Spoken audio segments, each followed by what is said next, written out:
Hello, I'm going to talk a little bit about chapter 17 of Beelzebub's Tales. Gurdjieff says that the sun neither lights nor heats the earth. At least not in the way we think it does.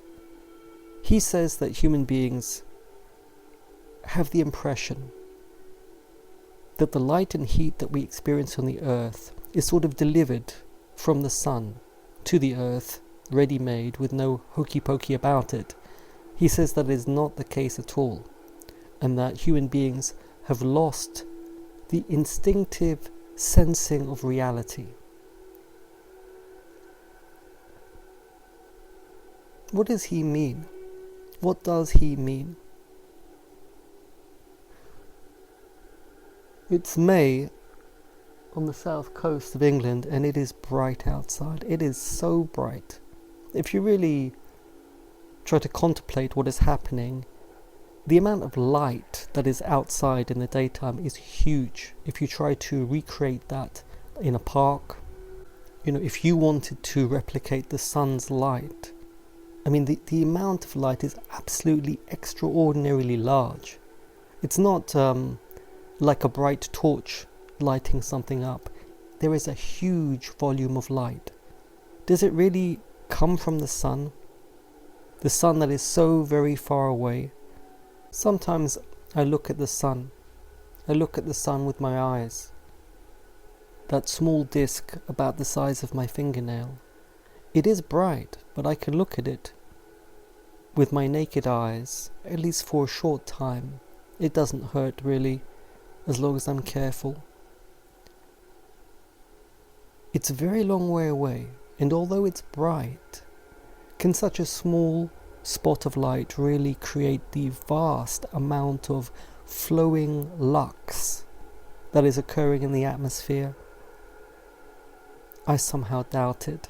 Can such a small light, the sun certainly is large if you were to stand next to it, but it is very, very far away. Can all the heat that is happening on Earth really be transported across space and kind of be pumped into the atmosphere? Is that really what's happening? I don't think so. It doesn't seem right to me. It's a bit like WTC7. Anybody know what I'm talking about when I say that? It's quite jarring to see WTC7, and it shakes something inside you. And that is the price. So that is how difficult it is to really change, to learn something new. If I talk about these subjects, about the sunlight, they seem strange because how could anything be wrong with our understanding of the sun? If there's something wrong with our understanding of the sun, then what is right? What is reliable? It starts to make you wobble. And that wobbling is certainly a feature of the spiritual path. You have to get used to that kind of wobbling. It's not so easy. Not so easy. Well, I remember when I was young, I was in a hospital. I'd come off a football field, hopping on one leg. And I was seen by 3 doctors who told me that I was wasting their time and I should just go back to school. Well, I stood my ground on one leg, and finally they x-rayed my leg and it was broken. I had a fracture through the fibula. 3 doctors had examined me and told me that it was not so, but it was so. I've had quite a few episodes like that in my life, when authority figures told me something that was completely wrong. And I'm afraid it pushes you out of the orbit of society until you have to take a very painful journey to discover your own knowledge and your own understanding of the world. And you will be one of few, and it's a very, very painful journey. You'll be crying in the wilderness just like John the Baptist. Not so easy at all. All very uncomfortable. All very uncomfortable. If you see an image of the sun and the moon and the earth, for instance, on NASA, they will make pictures which show the orbits of the earth around the sun and the sun around the moon. And you can see the sun in the middle and the earth blue with clouds and the moon white. But actually that's not how it is, because that picture is not to scale. Because the sun is so very, very far away from the earth that it's quite difficult to show them both on the same picture. In fact, I just looked at another image from a scientific website, and it had the sun on the left and the earth on the right, and they were just small dots, and they were about 6 inches apart on my screen. But at the top it said the sun is times 6 and the planet's times 20. In other words, even on that drawing, the size of the objects are not to scale. If you really look hard, you can find a picture on the internet that shows the distance between the earth and the sun and the size of these bodies, and the distance is huge, and the earth and the sun are tiny. And when you see that image, you'll realize that it is impossible for the light, the huge volume of power that we call daylight, to be delivered from the sun to the earth. It just does not seem realistic.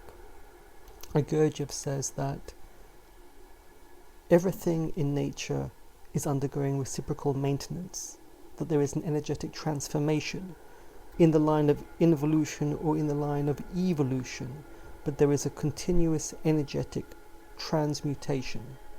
And in the case of the earth, I think what he's saying is that the earth is responding to the sun by generating light. Somehow. Clearly the sun is very much involved, but the earth is changed. And that feeling of change you can certainly feel. That's why we wake up. We wake up because we are washed in the change in mode of the earth. The earth is living in some way, not like human beings exactly, but it is responding. There is nothing, in other words, that is dead matter. There is nothing that is dead. The earth is alive. And what we call daylight is in part, in some way, a response from this living creature earth to the sun. It responds like a flower opens, I imagine. I don't know exactly, but it's something like that. Maybe you don't believe me, or maybe you think I'm talking metaphorically. I'm certainly not talking metaphorically. When you listen to people talk about Gurdjieff, they very rarely go into the details or take seriously the things that are in Beelzebub's tales. Most of them end up like Ouspensky, thinking it's all just mad wiseacrings, but Gurdjieff meant it literally, at least literal in this sense. Most people, even after years of spiritual practice, are unable to really step outside of their understanding of the world that's given to them by society. Another thing that's very noticeable to me is that people who talk about the fourth way are rarely doing exercises, rarely make reference to the exercises that Gurdjieff taught, nor their own personal results. Neither do they seem to be progressing in their own abilities. Remember, Gurdjieff said that the fourth way is about the ability to do, to develop new competence in all different areas, physical, emotional, mental. Who is doing that? Those people who think they're studying the fourth way. How many people do that? How many people talk about their new-found abilities or their extreme efforts? I don't see anybody doing that. In the same way, I don't see any priests raising the dead or curing the sick. The amount of people on this planet who are really getting somewhere with spiritual teachings is really not very much. Gurdjieff said that it needed 200 conscious people, which isn't really that much. But perhaps today it would be 300 or 400. That's not really that much. I mean, there must be 400 videos on Gurdjieff put up on the internet every day, full of people who are attracted from a distant horizon. I was thinking this morning, science, the sense of science that we have today is that once you've got a theory about something, that theory works because things are repeatable. You've got a theory and you know how an apple falls on the ground, for instance. Is that true? If I ask you, if you fall in love with a woman and a few years later it breaks up, and if you met her again, would you fall in love again? Is that how life works? Does it repeat in that way? I don't think so, because you're changed. Human beings don't seem to understand things in terms of change, in terms of reciprocal maintenance, in terms of the journey of involution or evolution. Their understanding of things is very mechanical, very linear. It's like this. Their intelligence, at least the intelligence that they talk about, is very crude. It does not feel change. Neither does it feel hope. It does not feel the dynamic, energetic flowing. It is very... Scientists talk about material. Everything is atoms, everything is hormones, everything is chemicals. Do they not feel inside? They go home, they kiss their wife, they pick up their children. They feel. The most important things in their life are their beautiful feelings they have with their family. Yet when they go to work, they talk about atoms. I mean, this is dumb, isn't it? I mean, this is really dumb. You cannot respect this. And human beings see out of their eyes, but they do not feel inside. And they cannot bridge their sensing of the world outside with their sensing of the world inside. They have a real problem with that. And one thing that I have certainly learned is that Jesus was absolutely right. Blessed are those who mourn, for they will be comforted. And human beings do not mourn. They refuse to feel their feelings. I would say in the Octave of Evolution, human beings must be at a kind of emotional juncture where in order to evolve they must learn to feel, and probably they need to prioritize their pain. They do not feel their pain. They do everything to avoid it. They go into their head, they try to be positive or alternatively very negative, but they don't feel their pain honestly. And if they did, they would be transformed, and I think they would cross a bridge. For instance, today everybody is in their head, mental processing, the internet, so-called science, technology. They want to use their head a lot. They want to use mental abstract concepts a lot. In my opinion, they are not ready for that. They should instead be using their emotions, which means they need to feel their pain, since feeling pain allows the backlog of emotional blockages to be cleared, and then they could live a sort of physical plus emotional life, and then maybe later on an intellectual life.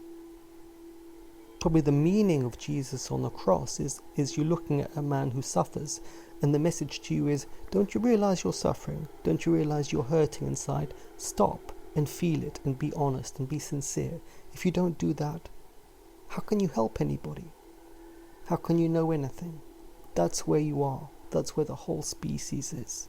And so, in terms of the spiritual path, if you want to boil it down to one thing, which probably you can't, but if you wanted to, that one thing would simply be stop and feel your pain honestly. Let the tears flow. That probably has the largest spiritual effect out of everything. And until people can feel inside, they will not be able to feel the dynamic energies of life. For instance, the energies of the atmosphere,